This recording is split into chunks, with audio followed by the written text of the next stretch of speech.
Going on this computer. Okay, good morning, everyone. This is, I think, the 10th lecture of our international pilot course within the Impact. It's named Soft, Digital, and Research Skills. As you know, every Friday we have a lecture regarding soft skills and research skills. They are very much interlinked. And every Wednesday we have our digital literacy lectures from my colleague Elena Misrahi regarding the artificial intelligence impact and applications in higher education and more. So we have shared with you in the chat if you would like to follow all the activities of the Impact project, which is a virtual exchange Erasmus project that we run together with universities from Israel and Morocco and European partners. And we envision to enhance our interactivity through online educational actions. In the future, from Monday, 4th of December, we start also the training of our teachers and also students regarding European higher education area priorities. And we start with the application, a workshop, how to apply the micro-credentials. Micro-credentials is a very flexible way of accrediting any learning outcomes of any student or any lifelong learner. So I think that it's going to be very interesting to follow this kind of workshop that starts at 4 o'clock CET. We have, of course, a maximum capacity of 100 people, but if we see that the registrations overcome this number, we are going to adapt. So let me, the aim of today's lecture, it's like how to make presentations. And this will come mainly from my experience and from my perspective. Since I called to make my first presentation when I started my master's degree, because during my undergraduate studies, no one has asked us, to make a presentation. But I found it really nice. I will explain you why. And of course, I would like you to share me your opinion and about the opportunities and the challenges in order to make oral presentation, in order to have some kind of interactivity. But it's a very nice process that I found out that when you have the opportunity, you should get engaged. Why? Because you are building your reputation. You are showing to the others what is your expertise, what do you know, and at the same time you can be challenged in order to identify what you don't know. Because the questions probably they are going to be so good, or all the questions are good. This is what I'm telling to my students. You should ask questions. This is the first tip of success. Ask questions. And I found out that, this is a great opportunity also to test my knowledge. And sometimes, on the majority of the times, I was wrong. I thought that I knew something, and then a question arrived, and I thought that, probably I did not knew it, in a great depth, or I was completely wrong. So I will say, before I start my presentation, that it's a unique opportunity for you to build soft skills, presentation skills, confidence, critical thinking, management skills, how to manage your time, and also to manage the questions and manage your answers. And also comes, as a direct effect is like building your network. The more presentations you are doing, the more you're engaged, you extend your network. And the network at the beginning will be extended and will be increased, in a slow rate, but you will see a skyrocketing effect, the more you engage and more you negotiate and more you communicate with your people. And the presentations, can start, within the university, within, your research profile and environment, but also through your community. You will need this. And in ancient Greece, we used to have the word rhetors. I don't know if I pronounce it correct in English, but rhetor, it was a technique that the best communicators, that they are rhetors, are our politicians. People that they can direct, not can they direct, they can influence us because the way that they present the things. It's not only the content, but also it's a way. Another motivation for me in order to make this presentation is through observing. I remember, very good scientists that all of us, we were going to follow their research. but they were awful presenters. And, you know, their impact was very minimum. So this shows that it's not only the content, but all it is the way how to say the things. So I'm starting a little bit my introduction, then we will move to Canvas, not to Canvas, when I'm building posters, to Padlet, in order, you know, to depict your opinion. We are going to have, you know, a Mentimeter, and then at the end, we are going to have a Kahoot in order to understand, you know, the meaning of this lecture. So let me share my screen in order to start the presentation. So I will go there, and then I will go there. And it's nice to see some people opening their cameras so we can see some faces. And I have another student who joined us from Israel. Ruba, welcome, welcome. Just also to introduce maybe Kostas, the speaker of today, to the new students who just joined today. Professor Kostas Petridis is the Vice Rector of Internationalization in the I'm Kostas. I'm Kostas. University. I have to give you some credit and background to my students so they know who the speaker is. Of course, you can refer to him as Kostas. He's very friendly and open-minded, and whatever you need, he will always be happy to support you. So open-minded. Okay. Thank you. Thank you very much, Elena. Elena is like, you know, one of my closest collaborators in everything that we are doing the last 2 years, and I'm very grateful for this. So I'm starting with, you know, these statistics that they used to say like 7% is the wording and 93% is how to say things. And I just started my story by telling you the impact of teachers. You know, the majority of your students, you have experienced very interactive teachers and non-interactive teachers. And this has nothing to do with what do they know. Probably someone knows a lot of things, but the way that says the things is not the appropriate one in order to communicate the message. So I think that there are some tips that I'm trying to present you, and mainly comes, you know, from my experience, but you are going to develop your own way. And your own way is like, and the objective is to say, what do you know, and transfer your message to the audience, because you are doing presentations not only for yourself, because I started to present what are the benefits to make presentations, but you make the presentation for the others. So one element that we are going to discuss during the presentation is to know your audience. You should adapt to the level of knowledge of your audience. They are nature, if you know, they are scientists, if they are people from the community, you need to adapt. And the first thing that you should ask before you make a presentation, who is the audience? What kind, you know, knowledge do they have? From which background is very important in order to say the same story in a different way. Remember, 93% is like how to say things. So let me, of course, you know the objective in any presentation. I don't know, you know, if this can happen online. It can happen online. I'm pretty sure that there are ways to happen online, but particularly face-to-face, you know, you should observe. The first thing that you should do when you present things is look at the others. Look at the others. You know, this is the recipe, because you can see through their eyes if they follow you, if they understand. So you can adapt the rhythm of your voice, the volume of your voice, in order to wake them up, because they cannot stay with you more than 7 minutes. You should do something. So presentation is something very important, because I hope that you're not going to find it as late as myself. It's something that you're going to do in the whole of your life.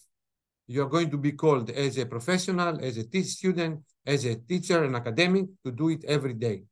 It's very important for your employability. When we're going to do the job interview presentation from a company, from a human resources from Boston Consulting, you will see that they listen, they stay and they listen to you. What do they say in Boston Consulting, which is one of the biggest consulting companies in the world? It's like we invite them from their curriculum, from their CV, but we hire them when we listen to them. So you can see how important is the presentation. Not only what do you say, but how do you say the things. And as I say to you, it's a unique opportunity. One person to control thousands or hundreds or tens. There is no other application that you can do this. Only through the communication and presentation of yourself, of what you have done with the others, for the others. I repeat, the benefits for us to make presentation are enormous. You should do it. You should not afraid, and we will speak about, challenges, why someone afraid to do a presentation, but it's for the others. That's why you are becoming important and useful for the others in order to interact. This is the outline of my presentation. Also, you can see the logo of another project that I run in nanotechnology. But what I would like to show to you, like even in technologies, this, soft skills applies to everything. Is a uniform and very useful tool. So the first thing that I'm going to answer is why to present. And before I move to my slides, I think I will stop share my screen and I will try, as I told you, to mimic, Elena's techniques and try to move to Padlet. Let me accept this. So I will open my Padlet and I will share with you the link in order, to register your opinion in a lot of things that I would like to register before I start. And based on your answers, I'm not going to follow my transparencies. I will provide you the questions. So let me send you on the chat the link that you can come and write together, and I will share my screen, write, your opinion and your ideas. So I would like in this Padlet, I hope that it will work, because you never know what happens with technologies. I'm not a technology freak like Elena. I'm 52 years old. I use still, my pen and my notebook in order to share with you, to share with us, and I will share my screen, your opinion and your ideas in order to start. You can write your name or you cannot write your name in this Padlet. You can write down, why we should make oral presentation. Your idea. Why do you think that it's important to do oral presentation? Write down characteristics of successful oral presentation. Success, of course, can be defined in various ways. Can be defined by the content, by the timekeeping, can be defined by interactivity, by understanding the other one, what you would like to say, understanding yourself, what you are expecting from the presentation to get, characteristics of boring presentations, your ideas on how to make a successful presentation, reasons to be stressed during presentation, and how to overcome stress. So I would like all of you to join this link. Of course, you should join us in Facebook, YouTube, in order to learn more things about our project. But let's start with this Padlet and write down your comments below this list. So I will provide, now it's 10 minutes for like 15 minutes, like in order to discuss. And as the comments are coming, I will provide answers. I will follow my slides later on, but I would like, to be random now and, not random, to be spontaneous. So the first anonymous, excellent. Worry less, how to overcome. Yes, worry less. You are going to worry less if you are going to get prepared very well. And get prepared very well means to know the content, try the pilot the content, and at the same time, do not worry about your accent. Do not worry about not about your performance, because your performance you are going to get prepared through the preparation. Another thing that people they worry, and you should worry less, is the accent, your English, because all of us we don't have not even one British among us. So look, we are worried about our accent, if the Greek accent, or if we are going to do grammar mistakes. Of course, you should avoid, and this can happen, through practicing. But don't worry about, these things, because the others, they are very happy that you are trying to speak their language. So the more you engage, the more presentation, the less you worry. If you are stressed, you can have a glass of water next, to the desk. Drink some water, relax. Also, give some time before you continue. Do not speak too fast.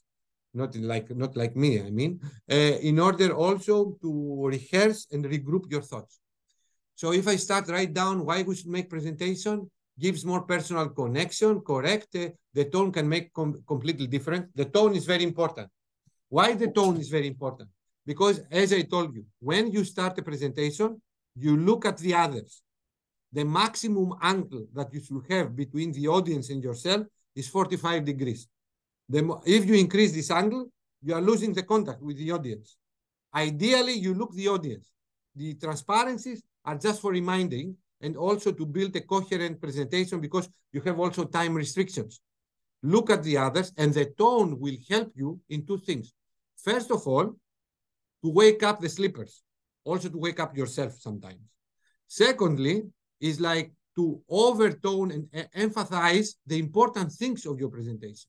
So even online, you can do this by approaching, the camera when you would like to say something important, and also of your rhythm and the volume of your voice. So connectivity happens with the eye contact with your audience. Also, connectivity happens with your emotions. I mean, I don't say that you should start to cry or, to shout, but you should be friendly. And you should not be like, a wall. I don't know how can I say. Emotionally, also connectivity can happen with interactivity to make the other people to participate through your presentation, to say their opinion, to encourage questions if you are a lecturer. So let me, try to improve your self-confidence. Self-confidence is one of the tips. But how do you build self-confidence? Who is going to tell me? How do you build self-confidence? By doing a lot of mistakes, but learn from the mistakes. Because mistakes is experience. But you should learn from the mistakes in order to be a useful experience. So engagement. So make a lot of presentations. Learn from your mistakes. We are doing mistakes every day. No one is perfect. But by doing the things more and more, and by doing this as a habit, and of course following the tips, you are going to make a good presenter. And also the confidence comes not only from the engagement, but as you will see before the presentation happens, when you try the things, when you rehearse your presentation. This also helps. To learn and share the knowledge. This is how do you build your reputation, and the people, they will come and they would like to collaborate, and in science, in education, in anything. To present our work, to connect and discuss, to become better speakers, correct. Characteristic of successful presentation. When people hear, what do you say? This is something that I would like to confess. I'm working on this. Presentation is like, what do you say? But a good presenter also is a good, how can I say, active listener. You should listen the other one. And this is something sometimes that personally I'm suffering. I used to interrupt the others. And this is the biggest mistake that you can do. Even in the presentation, as you will see, how do we handle and how do we manage the Q&A session? You need to be an active listener. You need to let the other ones to finish their questions. Even if you know the answer or you're feeling that you know the answer, let them finish, because you are saving time and you are more confident on what are you going to reply. So a good presenter is a good listener as well. So I don't know why I'm doing this presentation now, probably, in order to cover slots, but a good presenter is a good listener. So correct. Clarity and simplicity. Yes, clarity and simplicity. There is a whole, I will say, a whole scientific topic. A lot of people, they are getting a lot of money on this. Either they work in military, in police, or academia. You should have a master's degree, or you can follow a whole series of courses. And this course and this science is calling storytelling. Storytelling is something very important. You know why? Because everyone remembers two things: numbers and stories. You're going to forget my presentation, after we close. But if you have a story, I remember, this my story, and I'm doing this lecture. How did I start? What kind of difficulties did I face? And what kind of mistakes? I have, my mind, a story. But I'm not, I'm not a professional storyteller. So start any presentation with a story. People will remember always the story. And numbers, percentages. This is something that they remember. That's why I started with the 7% of the content, 93%. How are you going to say the content? If I move on, when the audience pays attention. This is like, you know, the tricky thing. This is very correct.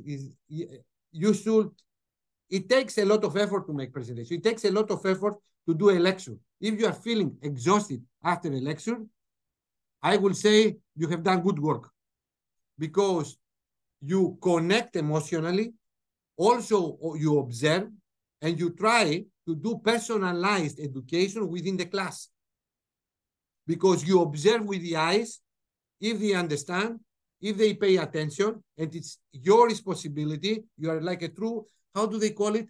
Tour guides. One person guides all, you know, 100 people.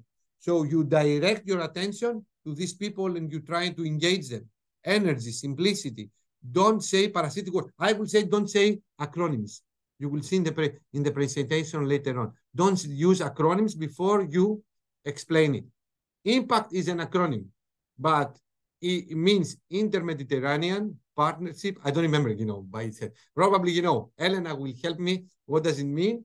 But it is Inter-Mediterranean for peace. Peace and collaboration. Collaboration, yes. Thank you. So characteristics of the boring. Verbosity and excessive use of jargons, correct. Same monotone tone, correct. Only reading. We are going to see presentation. You know, this has to do with the body language. I have seen, I'm telling you, professionals that they rotate their back in the audience and they start to read. And why? You know what is boring? You don't respect the audience in this case, because they can read by themselves and you don't have the interaction. Probably, you know, if you're in a classroom in the high school, in the higher education, you know, if you're going to return, two things they will happen. All the class should have left, you know, from the back door, or they will play with their mobile phones.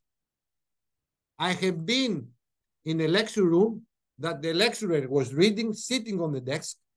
You know, it was like a lot of noise and no interaction. So reading is a killer, is a killer. That's why you will see another percentage that you should show less and speak more during the presentation. So how to overcome stress, practice. Okay, so I will move. Thank you very much for this. We will keep it, you know, Elena will try. I would like to take a photo. I will share this with Elena, who is my collaborator, in order to place it as well in the Moodle platform to share it with you, but I will come back to this later on. So let me now continue with my presentation in order, you know, somehow to say the same stories, but, you know, with more information. So why to present? As you mentioned, it's one way, you know, in order to impress and get connected. It's very important because you cultivate a lot of soft skills. And as I told you, soft skills right now for the industry, for the research, for the active citizenship is number one. How to react, how to decide, how to overcome, you know, fake news, how to convince as a researcher to get funded. So when you are writing a proposal, you are presenting yourself, not orally, in a written way, but the principles are the same. You need to have a motivation, argument, and show how to do the things. The same with the presentation. So it's a great skill. It's like a multiplier activity.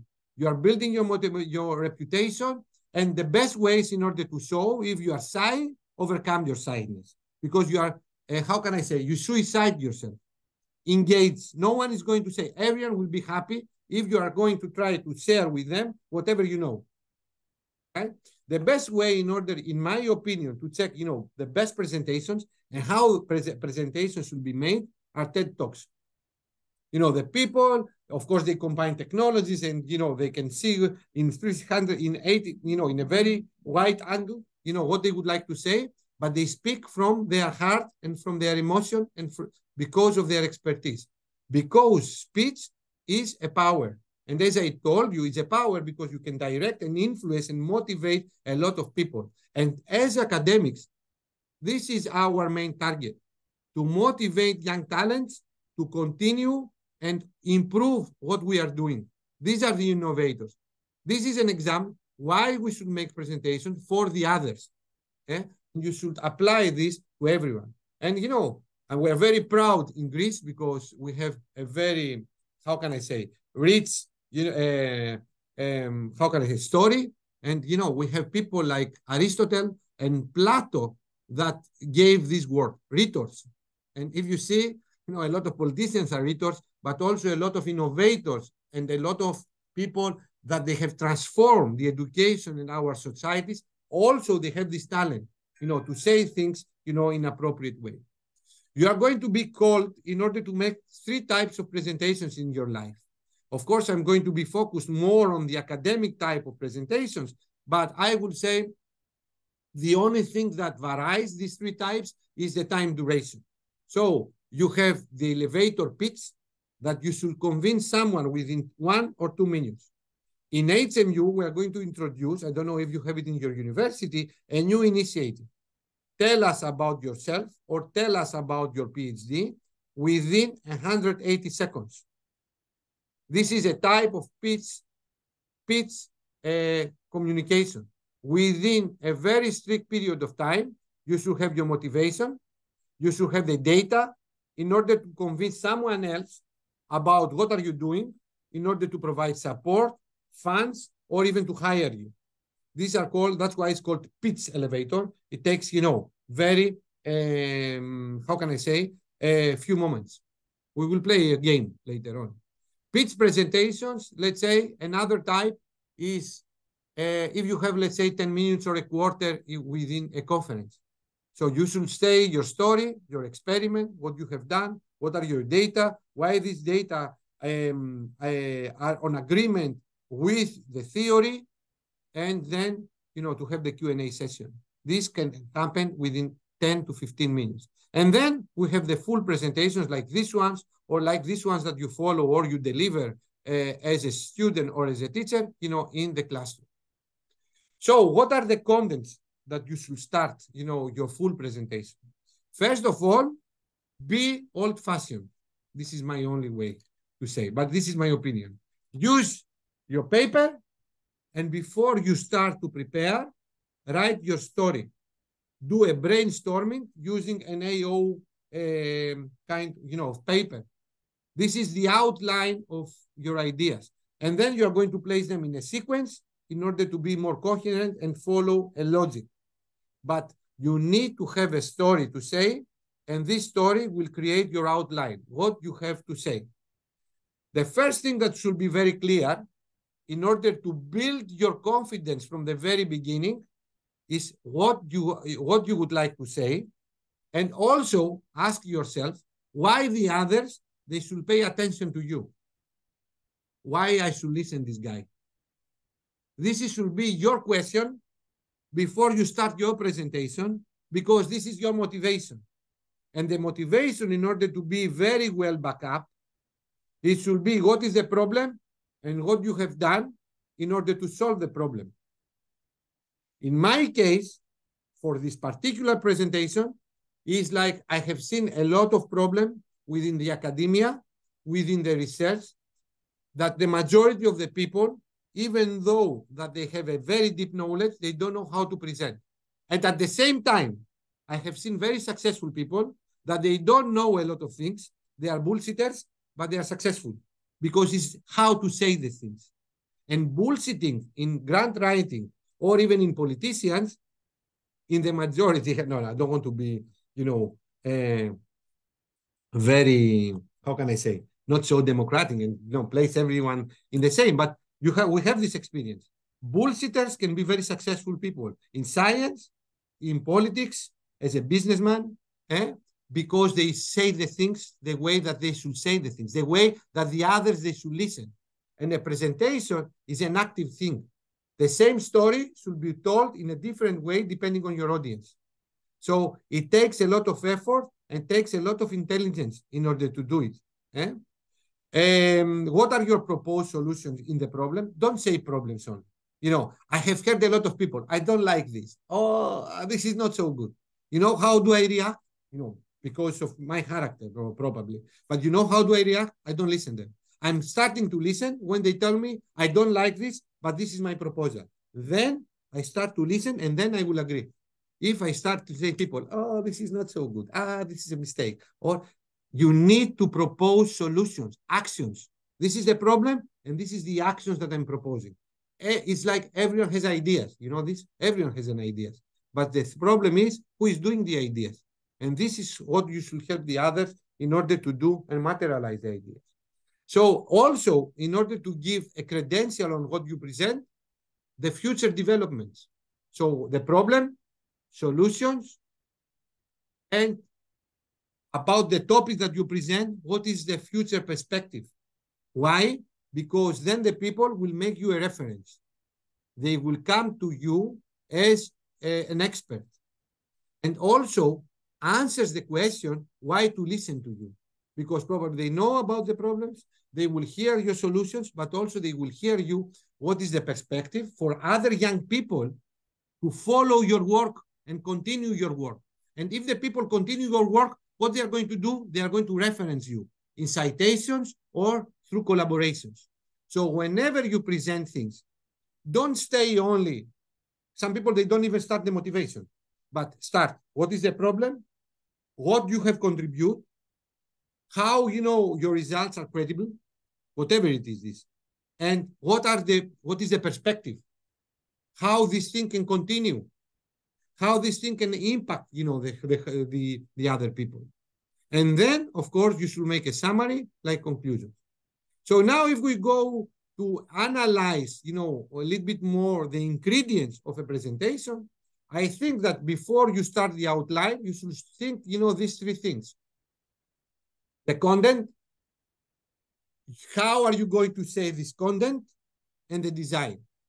These three recipes are the success of a presentation. If you have a content and you don't know how to present it, no one is going to listen. You are going to lose your time. If you know how to say things and you don't have a content, you are just bullshitter. They are going to find you, and you are not credible. And if you present things with not, the nice design, I will show you some tips, what kind of colors, fonts. Then the people, they are going to lose the focus from yourself to the content, to the transparencies. And this is the case if you place a lot of information in your transparencies. The people, they move like cameras, the smart cameras, whoop, to the other thing. They should be focused to you. They should look at you in order yourself to have the control of the audience. Okay? Always, it's an interaction between you and them, not the transparencies. That's why sometimes I believe that the lectures in the classroom should be given in the blackboard. When you write, because when you write, you analyze your thinking, and they are following you in the majority of the case. Of course, there are disadvantages because you rotate yourself, but you should interact. So let's start one by one. The essence of a good presentation, and I will start with the content, how to say the things and the colors and the design. First of all, my presentation starts before a presentation happens. So your preparation about presentation should be before the presentation happens. All right? And in this case, the things that you should think, audience. I will tell you a story. When I started, to get involved, and I would say, in presentations, a lot of people, they were asking and invite people, who is going to be the audience? You know what was my first reaction? What kind of stupid question? Because I'm not a good listener.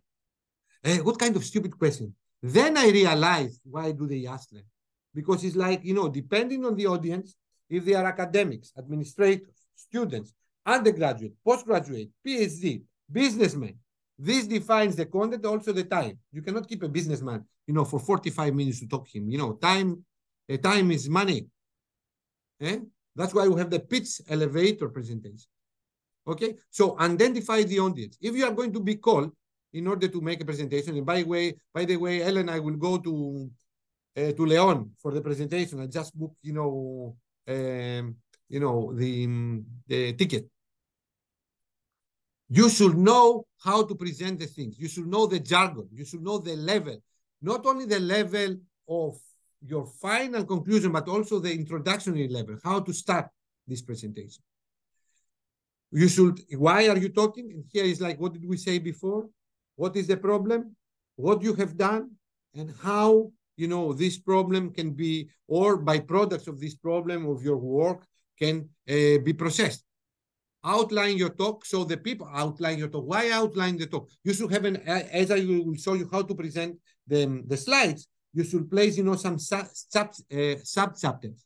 Why? Because if someone, for some reason, is speaking to his girlfriend or to his boyfriend, or he's in Facebook, when he's going to come back, he will know, the sub-chapters, because he will follow them somehow, and he can recapture his attention. All right? So it's very important. And also it's very important how you involve your presentation. How are you moving from the start to the end? Remember, when you present things, think like a tour guide. You have, to make a tour, to start and finish. And at the same time, the customer should be happy. And find the story. This is the hardest thing. I think that this is the work of future, how to stay a story.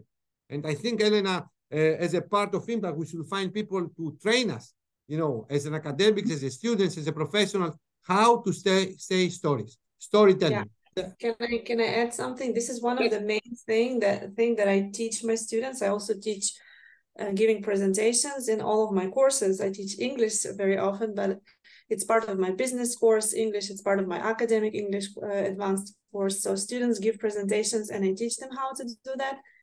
And the most important thing, and now it's in my rubrics, actually, I removed the grading for grammar and vocabulary and language mistakes. You can talk with mistakes. The most important thing in a presentation is building the relationship with the audience. And the only way to do that is to begin with a personal story. It doesn't matter if you want to talk about laser physics or economics or inflation.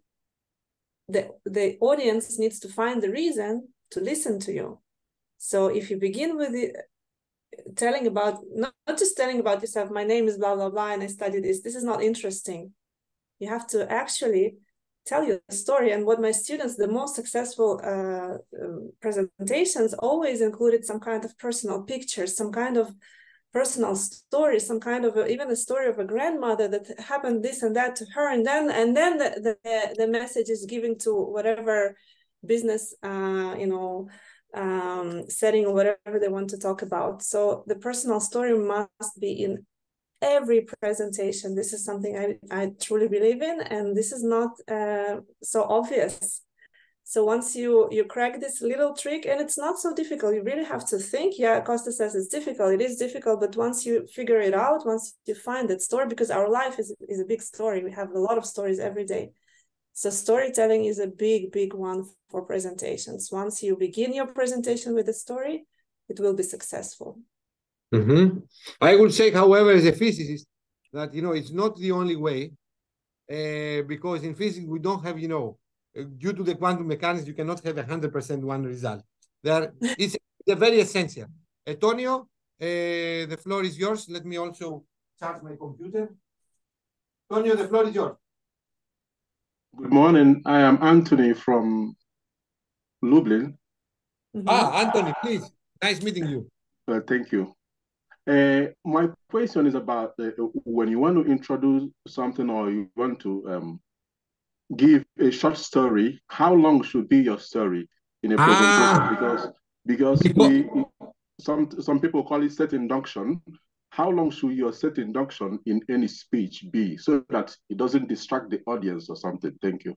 Yeah, this is a very good question. So I will reply from, my experience and probably my mistakes, sometimes. I would say to introduce a story at the very beginning provides, this emotional connectivity with the audience.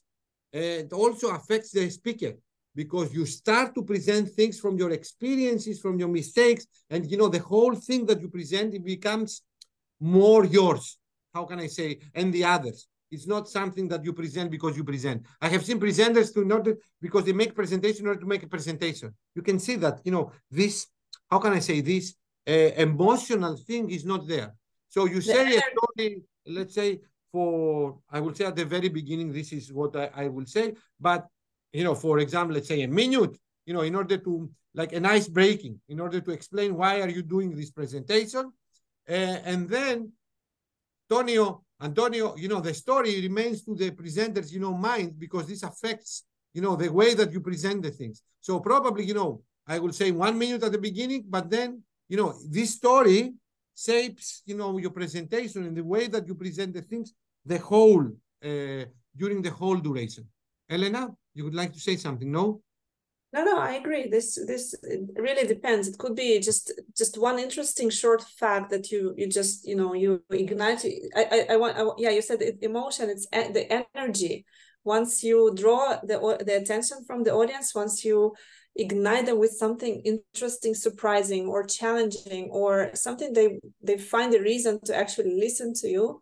So the story can be as short as 1 minute, or maybe it needs longer, I don't know, up to 5 minutes, depending on the time that you have for the whole presentation. And I agree with Kostas that it will just come back. Maybe after a few slides of the content, you will come back to your story, and it has to be thought through. So it's a very interesting question, yeah.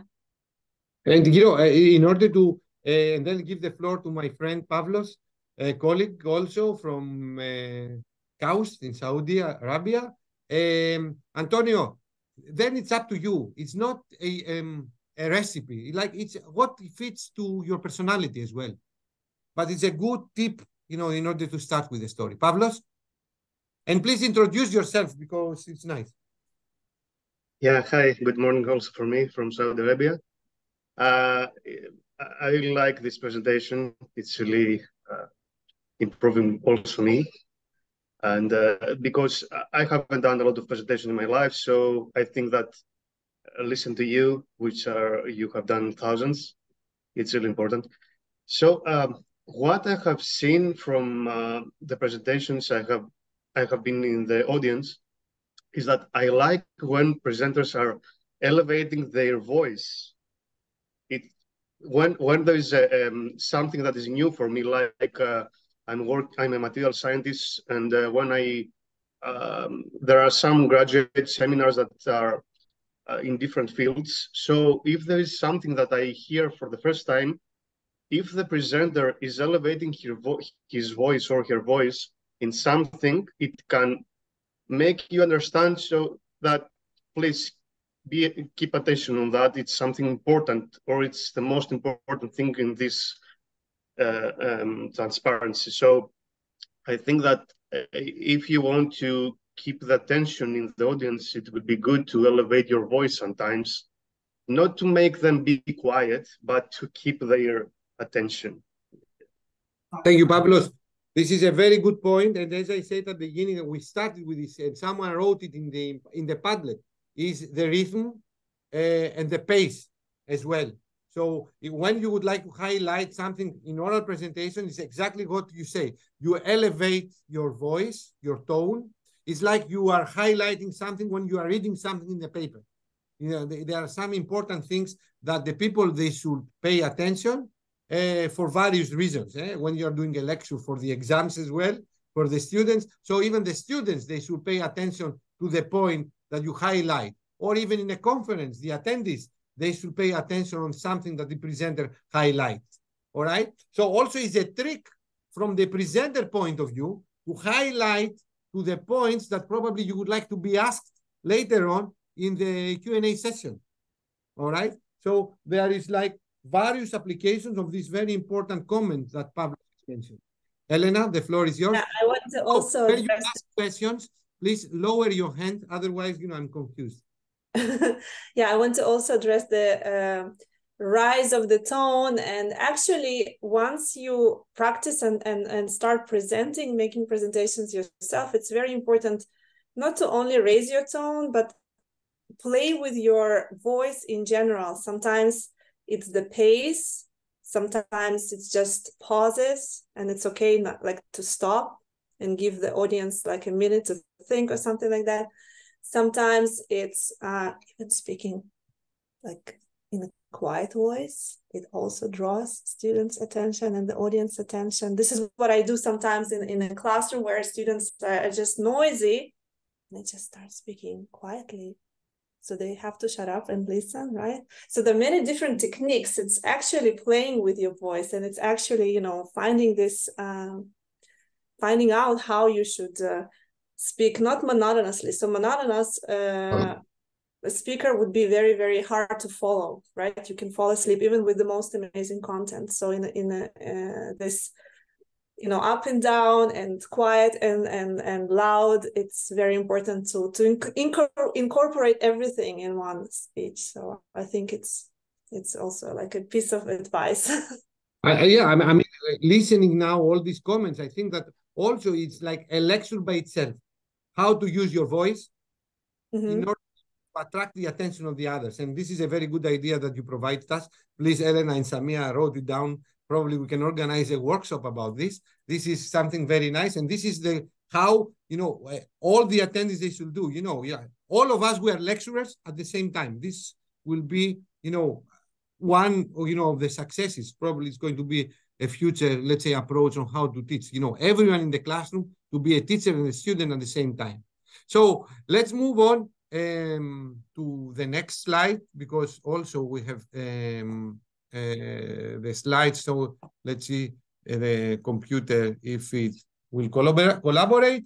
So the audience attention is attracted, and we say, to storytelling. I'm not going to mention, you know, analyze a little bit more about this, because we have heard all of you about the importance. We're going to have through the impact particularly a lecture about storytelling. I know a person, a colleague in Spain, and also we have people from, I think, Samia. We have people also from our consortium that they are going to make this presentation. Also is the, you know, the emotions, the body language as well, that, you know, attracts the attention. The body language will come later on. And of course, the facts. These are very important. I told you, two things they remember: numbers and stories. These are the two things. But of course, before the presentation starts, you should be very well prepared. And very well prepared, what does it mean? If you have a topic, to study the topic a lot, in order, you know, to get familiarized, to pair the knowledge with the experience. The experience is building, the knowledge is building through the time. So in order to get updated, these things, they should come together. You should be very well prepared. And preparation means reading, knowing of your topic, and practice your presentation. Practice, practice, practice, practice. There is a number that for a 2 hours or 45 minutes presentation, you should work for 8 hours in order to be very well prepared. All right? So we will come to these numbers. Get well prepared, get familiarized with the audience, know the audience, and when the presentation comes, be earlier in the lecture room. This will make you familiar with the technology, with the environment, with the vibes of the room, in order to be adapted to the environment. This is very important. Start with the motivation. So you should prepare your motivation. And you know, the 4 points very important. The presentation, in order to be successful, is for the others, not for you. The results is for you. But, you know, the presentation is for the others. So this is very important to know the audience. And regarding presentation, and this applies to any, you know, research, don't get focused on perfection. There are people, I would like to do one more experiment. Or, you know, the slides, oh, you know, it's like, you know, the colors, the letter, you know, all this font. Yeah. You know, it's detail. Details makes a difference. I agree. But you will never finish. So try to focus for your presentation in connectivity with the audience, not in the perfection. If you can manage both of them, the better. So speak more and show less. This means that your transparencies should not be full of text, should be better with nice images. Not only images, because some people then they are going to think, what does this image mean? Of course, this is your role over there to explain. You remember, you're a tour guide. But even, you know, if you have a short caption below the image, you will facilitate their understanding and facilitate in following you. Make the audience work if this is possible. I don't know if this is possible in the scientific conferences, but I mean, in the lectures, you should play, you know, tricks, you should play games. You know, there are a lot of things that you can do. And don't make your presentation as a report. Engage emotionally. This is what we say. Do not use jargon, language, acronyms before you before you analyze them. And as Elena mentioned at the beginning, do not waste this fucking time by introducing yourself. My name is Konstantinos Petridis. I'm a laser physicist. I'm a Vice Director of Internationalization and Extroversion at Hellenic Mediterranean University. I like to play basketball and I love, to eating.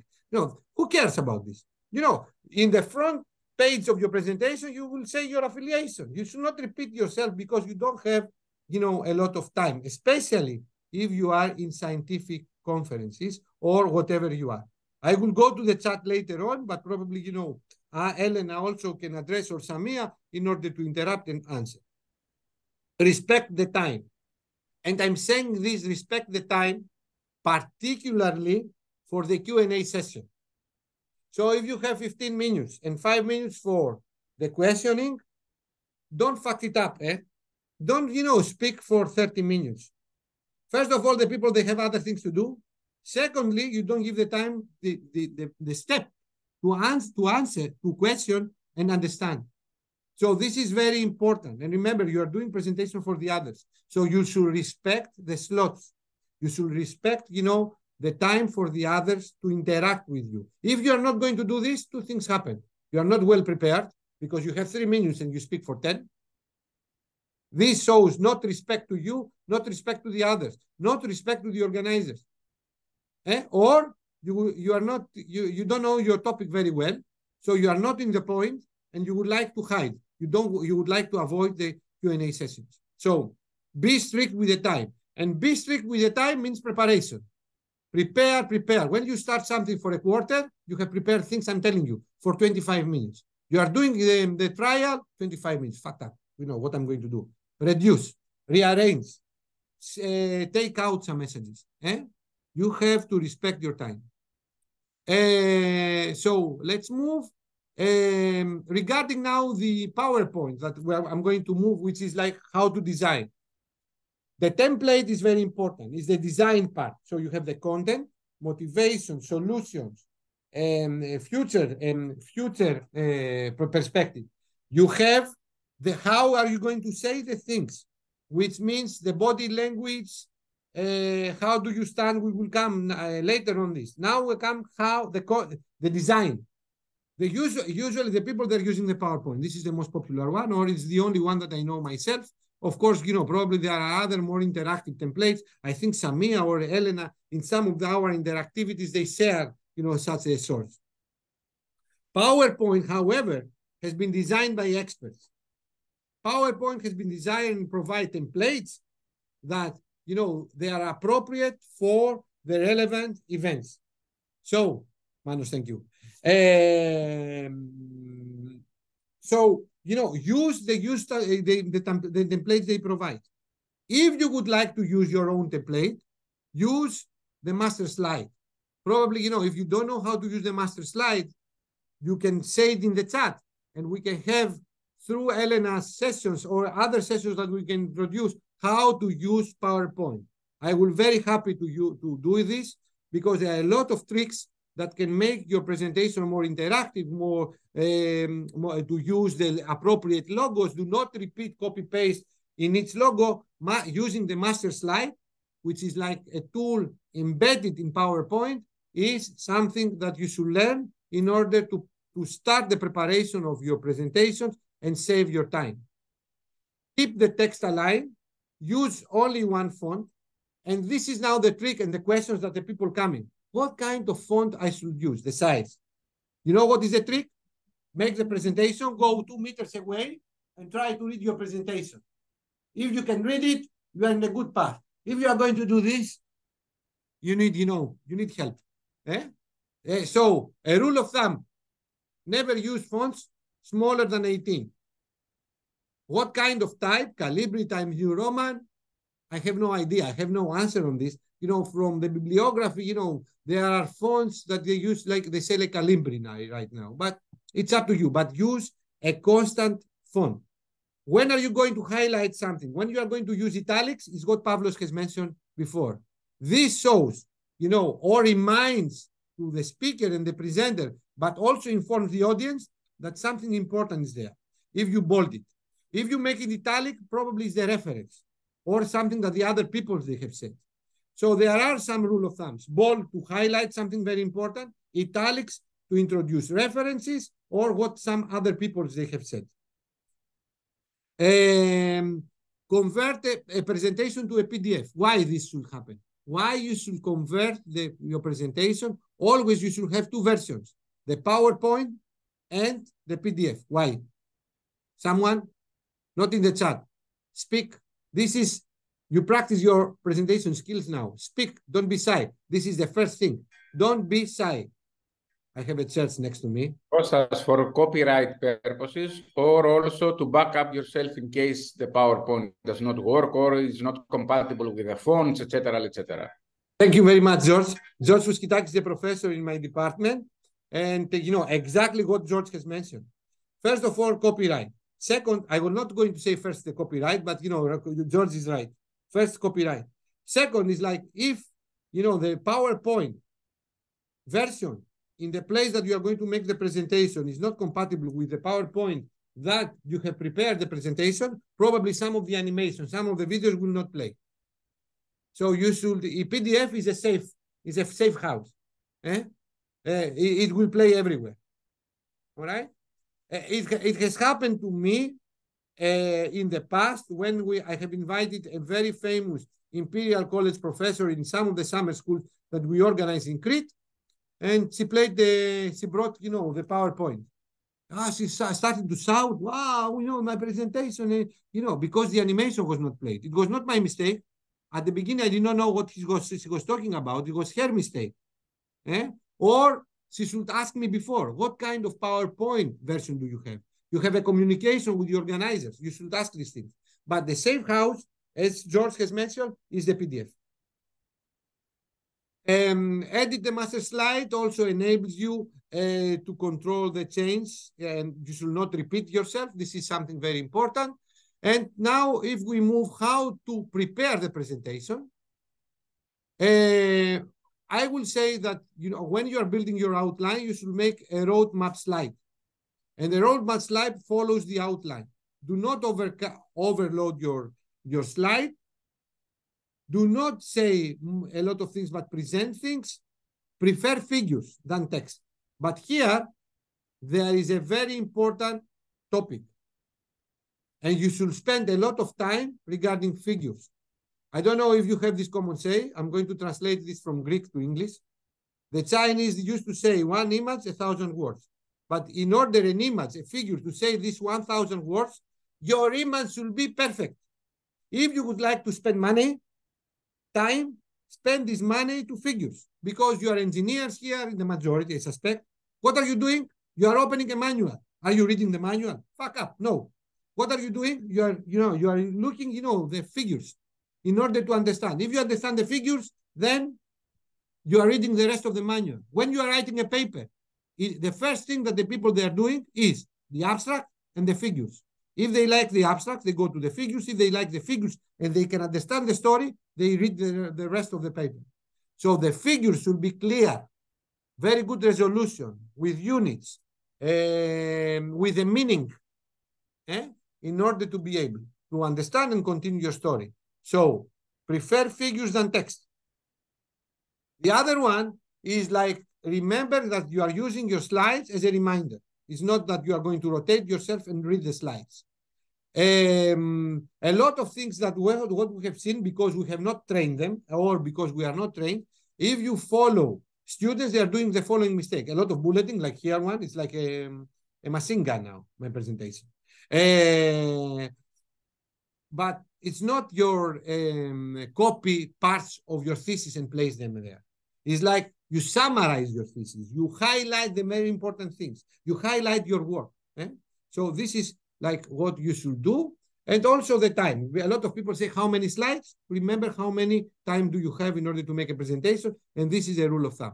Now I will move to a little bit more technical things regarding PowerPoint and presentation colors. Woohoo! I have seen presentations like they are tutti frutti. Have you seen tutti frutti? All the colors of the life. Pink, red, black. I don't know what is happening. It's like, a parade. But your presentation is like something serious. is something that you should take care. And I will say not more than 3 colors. And depends the occasion. What are you going to present? If it's a conference, a festival, a lecture, I will say not more than 3 colors. And these colors should match each other, should match the background. I have seen, for example, I have done these mistakes. Not I have seen, I have done these mistakes. Black color with a dark background. I could not even, read by myself. So these are the things that determines, what kind of colors we are going to use. 2 colors maximum, and also the colors should match the background. Typography, what kind of typography you are going to write. I will say, do not overdone it. Use, the fonts that you are going to read, and depending on the rules that they exist in the bibliography, change the typography. Italic, when someone else says something. Bold, when you would like, to highlight things. Readability, I think I mentioned, not less, that 18 size, the fonts, in order to be able someone to check it. Regarding figures, clear figures. The higher the resolution, the better. And do the test. Go 3 meters away and try to read what you are presenting. The text, of course, should be aligned, should be well structured, not too much text. I repeat, prefer figures because they say the text, they summarize. The images should be clear, should be of the high resolution as possible, should have a meaning, should tell a story. And, regarding this, we have numbers. What kind of numbers? You remember, people remember numbers. But in order to remember the numbers should match on what you would like to say. When are you going to use percentages? When are you going to use decimals? When are you going to use imaginary numbers? When are you going to use natural numbers? This depends on your content and what you would like to present. So do not use numbers randomly. Here you can see, different kind of things that you would like to show in order to use the appropriate numbers. Okay? The checklist is something don't do or don't overdone it. The structure is like you are building a house. You should have the outline, which are your chapters. And then you can have, some sub, I'm going to give you the floor, just 1 second, Elena. Sub-chapters that they build, the building units and the pillars of your presentation. Elena, the floor is yours.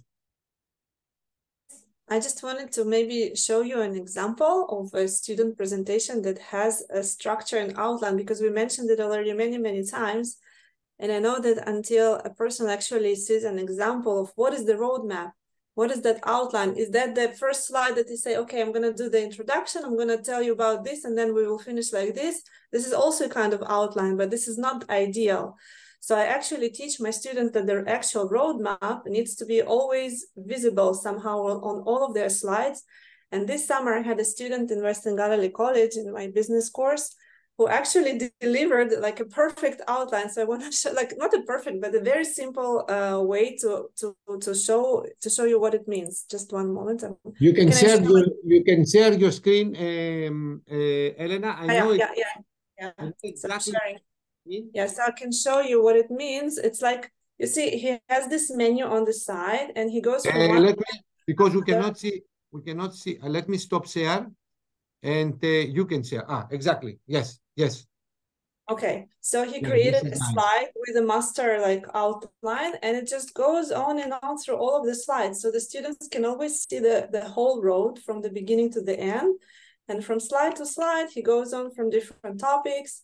And as you said, there are lots of images. This was my instructions as well, not to write any text that will be said during the slides. So there were images, but then he talked about things mostly. And, so this is an idea of how the outline can be organized. And this outline happens in PowerPoint? Yeah, it's PowerPoint. It's my student work in PowerPoint. It's nice, isn't it? I can, it's very, technically, if you want to see how he did it technically, because I also want to borrow his technique. It's basically this image that you can move. Can you see my screen? Yes. So there is this object behind words. So, you know, PowerPoint, essentially, it's layers of background and text. So you can put one of the images in the middle of two other, like background and the text, and then you can decide from slide to slide where to place. You see, this is an object. You can place or change the color. Okay, and I got it. Okay, it's I know. very easy, but it's very, very nice, and also very like audience friendly. The audience will always know where we are in the presentation, and it's nice to follow. Yeah, yes, very good example. George, the floor is yours. Yes, I would like to mention, Kostas, that for guys who are very fanatics with LaTeX, like myself, there is the Warsaw theme on Beamer, which is a template for presentations. It is more suitable for technical presentations, courses, conferences, etc., where at the header you have the possibility to continuously highlight the current sections and subsection of your presentation, thus in case someone uses LaTeX and the Beamer platform. Thank you. LaTeX, you know, it's like an extra advantage. And George, probably we can invite you to organize a workshop how to use LaTeX, like as an introduction to Impact for the teachers and the rest of the students. Okay. I would be glad to do it. Okay, you are going to do it. I have assigned to you. After Christmas, we are going to announce. Thanks a lot for the opportunity. Okay, excellent. Can yes, I add something? Yeah. Hi. So, following what Elena just said, sometimes I attend presentations, even by professors, university teachers, and they say, I want to talk about 2 points, and it ends up talking about one. So as they go through the slides, they forget the number of items they want to present, and they end up mentioning part of them. They say, we want to talk about 3 advantages, and they end up talking about 2. So having an outlines on the side is very important. That's one thing. The other thing is that related to Costa's point about adding too much text on a slide, it's very important, especially that we require our audience to be multitasking. So when you want them to pay attention to the text on the slide and maybe use some kind of a digital app to interact with your presentation, and think about what you're saying in order to comprehend it, especially if it's said in another language, it's too much for some people to multitask. That's why I think it's a good idea, as Costa said, to have less words on the slide so you can focus on what is said by the presenter. And another advantage to this is to have many less words on a slide is that we, as teachers, we want to encourage students to attend live presentations. So if everything is on the slide, so students might decide not to attend workshops. And we know that it's very important to attend live presentations or workshops, so we can interact, we can ask questions, we can respond, we can communicate with each other. So everything is in the course model. If everything is on the slide, why would a student attend? So that is something that you might consider also. Yeah, I totally agree with all the points, Samia. It's challenging, but we have also now this type of interactivity virtually, and we should identify ways in order to interact the same way. I can say that, you know, it's possible to interact the same way as face-to-face. I prefer the face-to-face, but, you know, this is a new challenge, digitalization of societies. Now, for example, we can communicate with everyone without traveling to one place. We protect the planet, and at the same time, we interact with, we are more inclusive. There are a lot of, you know, things that we need to think and work. Pavlos? Yeah, just one comment in what Mrs. Zaid said is that I remember one of my professors were having a lot of information in the presentations, but they had some blank spots that there was a question or a solution or something, or something like that. And if you were not participating in the course, you will not have the solution. So that was one thing that you could make students participate in every presentation. Hey, Pavlos, can you please repeat it? I like it. It was like you have now your slides, and the most important thing, it was hidden. Mm-hmm. And yeah, it's a great strategy. I know. Yeah, and if you were at the audience, you will see the solution. But if you, of course, all professors were uploading the slides, but if you were not there, you will not find the solution or the most important thing. Like I remember that she was talking about the AFM, atomic force microscopy. So what is the most important thing you have to consider before taking your sample and going to the room of the AFM? You should be here to know that trick. Like she, in every slide, she was not using bold or the solution of what she wanted to highlight. It was a blank spot. So if you were not there, you will not find the solution. Pavlos, can you send me, this exam by mail? Yeah, I can send you the one presentation. Yeah, I can send you. There is like in the written. It is from Professor. Sorry, I'm not good with names. Okay, I will share it with you because there is a same trick that they were doing. The professors, they were preparing the notes, but they have some gaps. It's called the cab notes. And then the people that they were attending face to face, they should fill the cab. This professor, we had exercises to prepare in after every lecture. So if you were not there and you will not find that solution, you will not be able to answer to the question. So thank you, Pavlos. We can hire you. You can tell us more tricks. Thank you.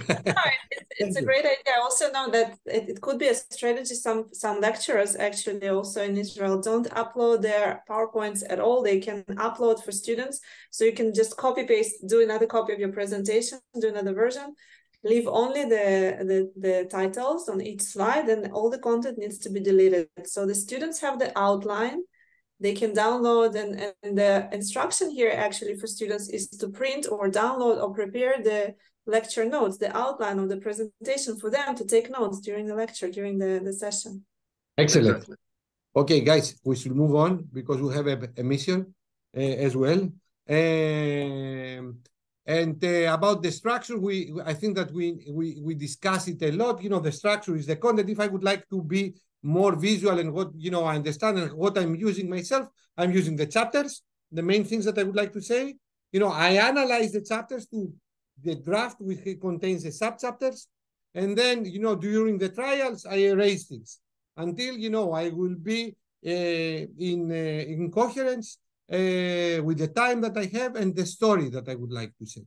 And here you can see these rules, 2, 3 font colors. I will say 2, 1, 2 types of fonts. If you change the fonts depends on what are you like to say.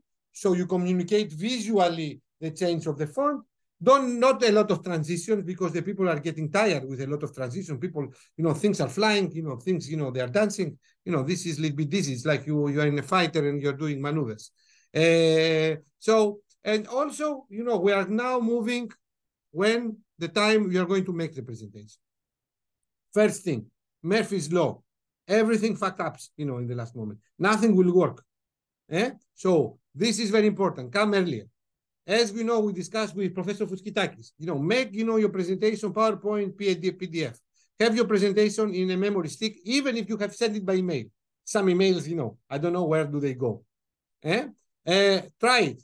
Try to use the computer. Try to use the remote control. Always, probably you should have your own equipment. Remote control, laser pointers. This is like something that you should get well prepared.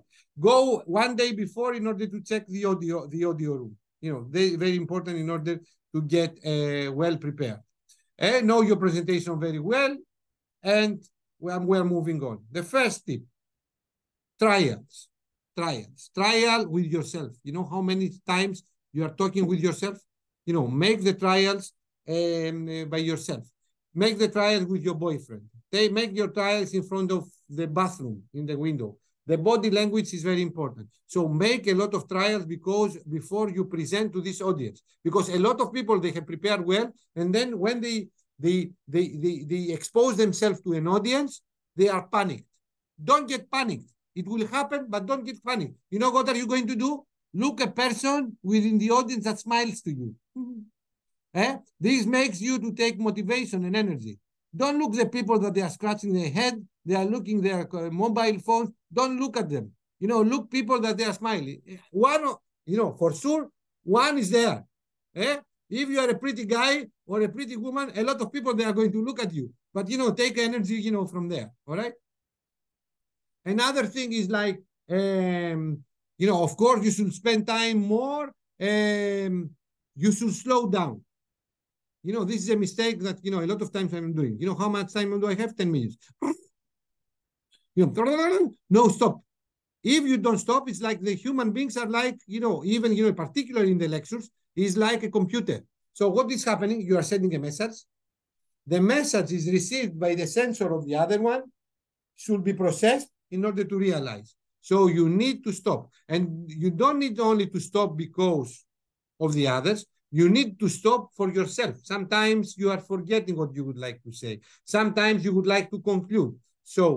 Or sometimes you should handle your stress. And stopping for a while, it's very helpful. All right? So don't be not only monotone regarding your, but also, regarding your rhythm. Okay, this is something that I said. Watch the audience is something that we have started with. This is something that is very key. When they ask you questions, first of all, let the question finish. And secondly, always reply politely. Don't say like, what this stupid question is this? Or, the most usual, you should know this. If I should know this, why I'm asking?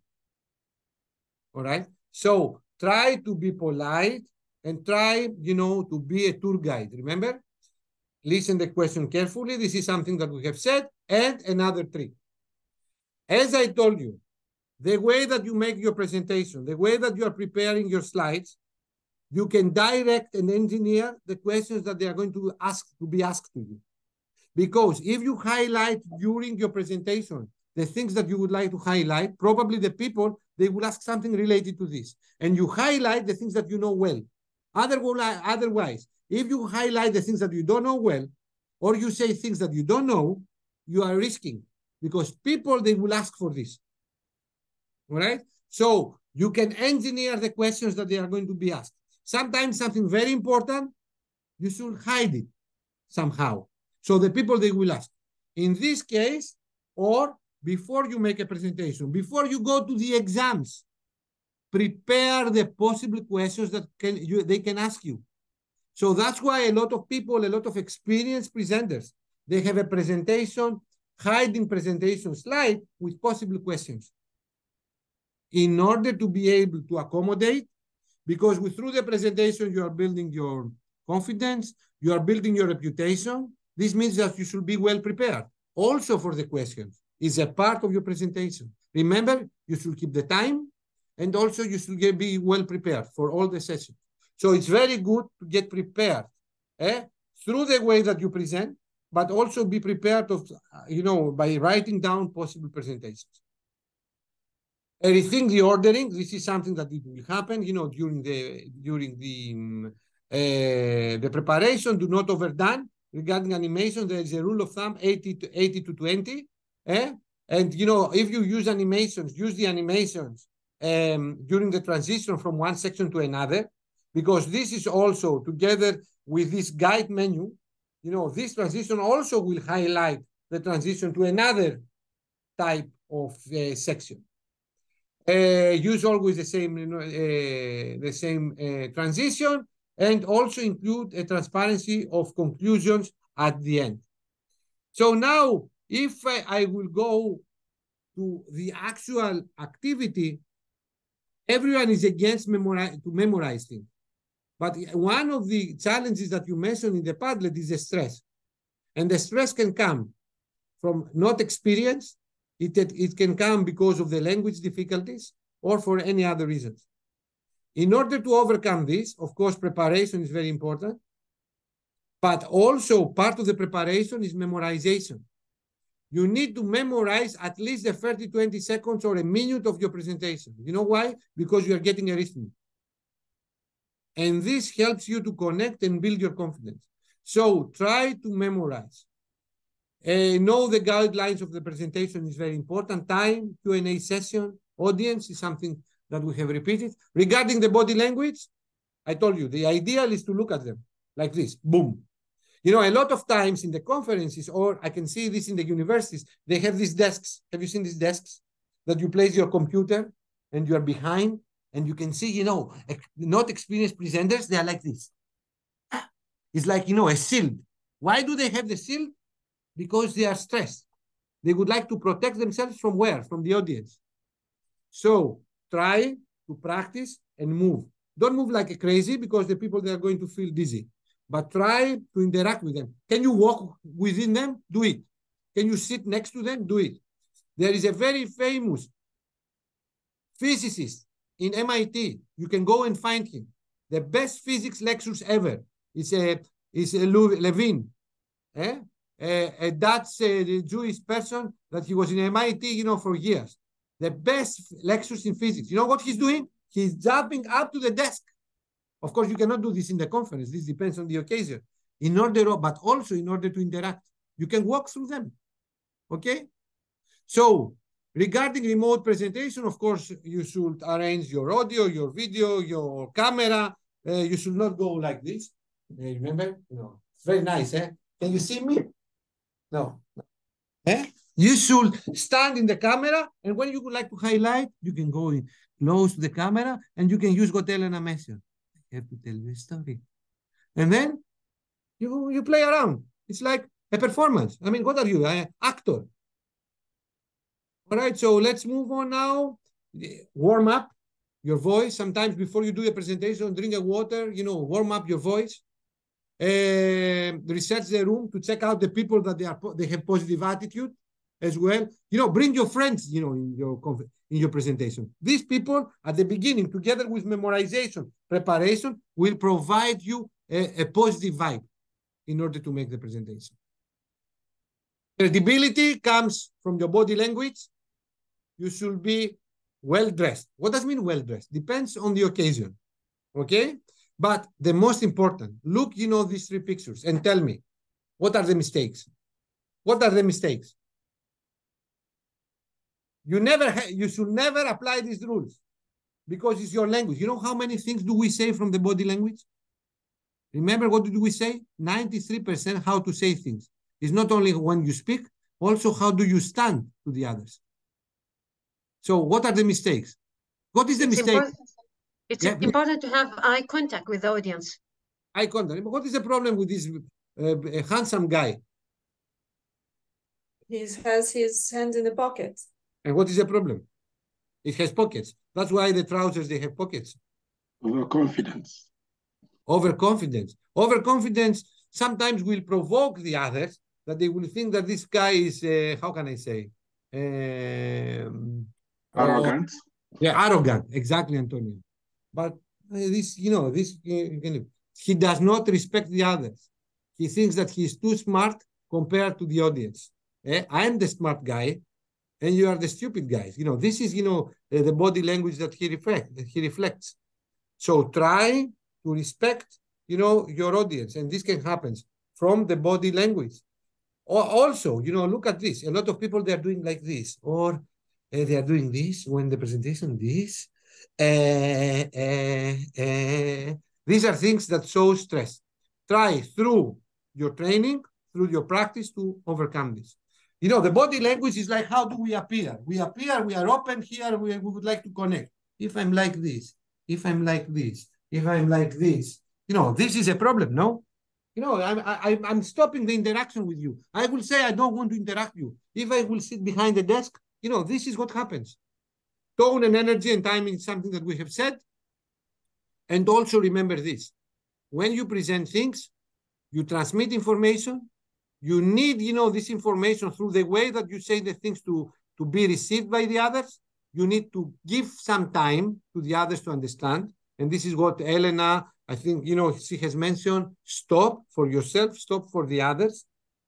The other one needs to decode, to be focused, as Samia has mentioned. This decoding happens when you are focused in one thing, and then the people, they will feel happy. The Q&A session is very important. As I mentioned, you should let the others finish the question. You should be polite to the others when you reply. You should not show arrogance. You should know this. Oh, I was not expecting this question. I have done this mistake because, I'm stupid. But I'm telling you, do not do these mistakes. And then, to conclude and play, a little bit of Kahoot or ask questions or your opinion, conclusions. You are a tour guide. What is your mission when you present things are the following things. You have a knowledge that you would like to transmit to the others. In order to transmit this knowledge, you need to be very well prepared regarding the content. How are you going to say the things, and how are you going to say the things? It has to do with your expertise, your experience, and your preparation, and the design. How are you going to design the medium that you are going to present the things? If you are using transparencies, not bullets, it's not a machine gun. Not wording, it's not your thesis. Images, images and figures with a meaning. Prepare, read before you start preparing. Prepare your outline. Prepare, this guide menu. Prepare your transitions.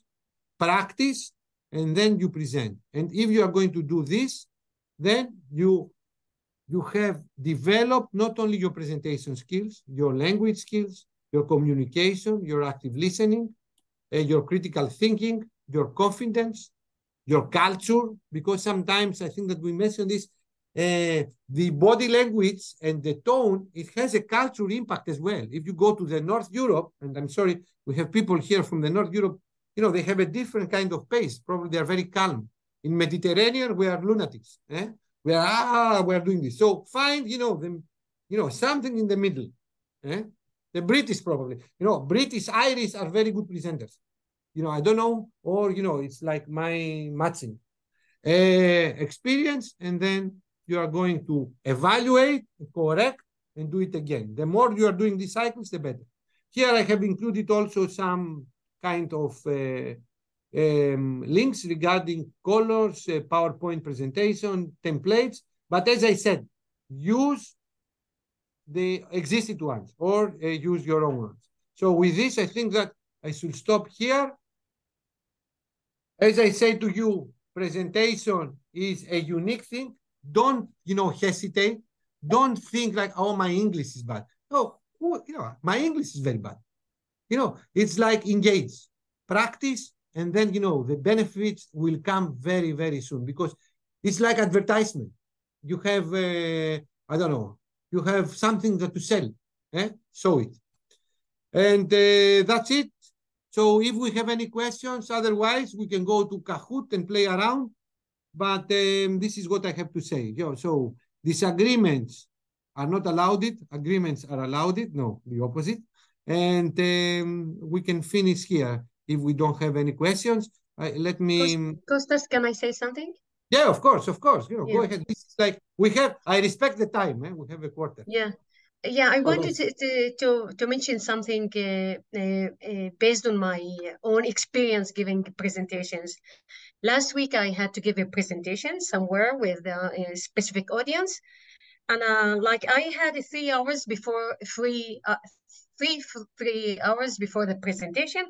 And I said, why not visit my mom? My mom is very sick. So I went to visit her for 2 hours. And I said, I'll be back home like 1 hour and a half before the presentation. But it turns out, since my mother is very sick, I was thinking about her all the time, even when I went back to give my presentation. So from experience now, I would say that it's very crucial to maintain a good state of well-being and remain relaxed hours before the presentation. Okay, so that you're focused on mentally, you're fit, emotionally, you're there, you're prepared for the presentation. And I made a mistake 2 weeks ago when I had or 1 week ago or more, when I was like, my head was with my mother, with my sick mother, and I came back and it didn't really work well. That's one point. The other one about asking questions from the audience. As a professionals, like as teachers, we don't expect ourselves to give all the answers. So it's very acceptable to say, I don't know. You're not a ChatGPT, okay? You're not a ChatGPT. You say, I don't know all the answers. I have to check. I have to ask somebody, an expert. I have to find out, and I will send you an answer. Okay, so it's very acceptable not to give all the answers during your presentation. Samia, I totally Yes. agree with both points, and my reflections in each one of them is the following. I mean, it's very important to be well rested, to have a very nice sleep before a presentation, to be, as you said, in a well-being. However, sometimes in professional life, you will be called to work, and perform under, not ideal circumstances. So the rule here is the following. When they used to say, you should have your heart cold and your mind warm when you are in such a situation. So you should isolate as possible, the feelings, and you should be focused on the moment. This is also one of the soft skills that probably we should develop. It's hard, but this is the rule. When you are going to be called, in order to operate in such situations, that you are going to be called, all of us, we should perform and present in not ideal questions. Try to focus, try to use your mind very much, and try to isolate your feelings.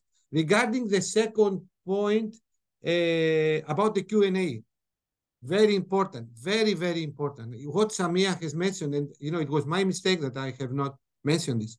When you don't know things, be brave, and this is the first step of improvement in your life and yourself, to say, I'm sorry, I don't know this. If you don't want to be like this, because I have a colleague of mine next to the office, and he was in Cambridge, and he was with a very famous professor, and he used to say, look, George, you never say what you don't know. Say whatever you know. So in order to not come in a position that you don't know, say, I will think about this. It's a very good question. I don't have a direct answer. Let's discuss it later on. But this thing you can prepare this situation even before, in order to avoid this situation. Present only what you want or what you know. Do not present things that you are not sure. Highlight through your presentation the things that you would like to be asked, or somehow engineer some hidden points that you know that you are going to be asked. So prepare for the question before the question comes.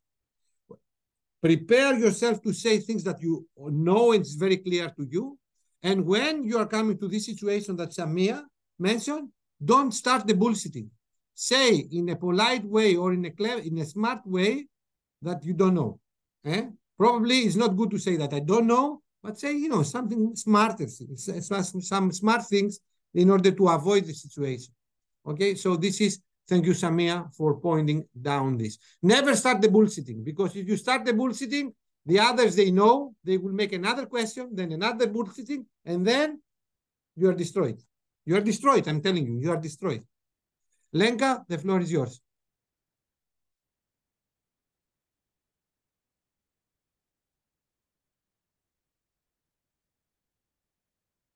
I cannot hear you, Lenka.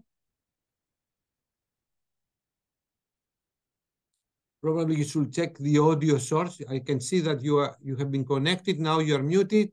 I don't know if you would like to write, the question on the checkpoint.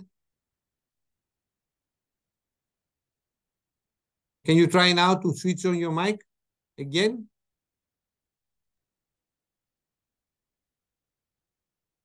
Okay. So if this is the case, I'm sorry, Lenka, that we cannot hear you. I would like to thank. We are going to upload the presentation of this lecture within the framework of our course in the Moodle, together with the recording, and we are going to renew our, how can I say, appointment, our meeting again on Wednesday that Elena is not going to tell us, the title, I don't know. Probably she can say with another artificial intelligence tool workshop, or, this has to do with the digital literacy. I can see, okay, Lenka, you can write your questions until, Elena will tell us, what we will have on Wednesday. What is the title? I have the program, but I don't remember it. We're going to redefine internet browsing. So it's not only Google or Bing and ChatGPT. There will be another excellent way to browse the internet called Perplexity. And it's one of the many tools that I want to show you. So on Wednesday, we will discover Perplexity together. Thank you. And in the meantime, we're going to bring 2 more workshops regarding impact, the teachers and even the students, how to use PowerPoint and, how to use what George has mentioned to make presentation, another tool in this open access software that George is using. So I would like to wish you have a nice weekend, be safe, and speak to you soon. Bye. There is a question. No, I found it. I lost it. Okay, Kostas, I would like to ask you something, just shortly. Yeah, please. It's happened one time that I have received one provocative questions, because I know somebody will ask me something provocative that is not within the subject that we already made represented during the presentation. What to do in such case when you receive the provocative questions? If you receive a provocative question, first of all, as I told to Samia, think with the mind and not with the feelings. Take a breath. I'm practicing this. And also, you should be prepared to be in this position before the presentation comes. Please prepare yourself for such situations. So even, you have prepared and you ask this question, calm down. And also in this case, you should reply diplomatically and with a polite way. If you're not going to do this, the people that are going to look the presenter and not the people that, provoke the whole discussion. Be calm and quiet. That is only way. Quiet. I mean, if you're quiet, I don't think so that, it's your advantage, because then, the other one will think that has overruled the communication. Try to be polite. You can deny things in a polite way. I don't think so. I have a different opinion, but be polite. Do not, increase the negative energy. Thank you. Okay, so where is okay, I found it. I wanted to ask about how we will be graded for this course. I'm in the mood and going through the material. Will be there any assignments? There will be a final exam for the HMU students, but also during Christmas, I will place, a lot of multi-choice questions per session. I will prepare this thing for you in order, to reply to these questions, and then we're going to have a final one as well. Okay, I added the link to the SlidesGo, which is a great website for different templates for PowerPoint presentations or Google Slides. Excellent. It's now on Padlet, so you can post the link to Padlet, and then everyone will access it from there. And there's also a nice YouTube video. It's very old. It's already almost 15 years old, but it's very funny about the PowerPoint mistakes. It's called Life After Death by PowerPoint. Maybe you know it, maybe not. So watch this one. It's very funny. And and that's it. Thank you very much. Okay, guys. Bye. Enjoy. Bye.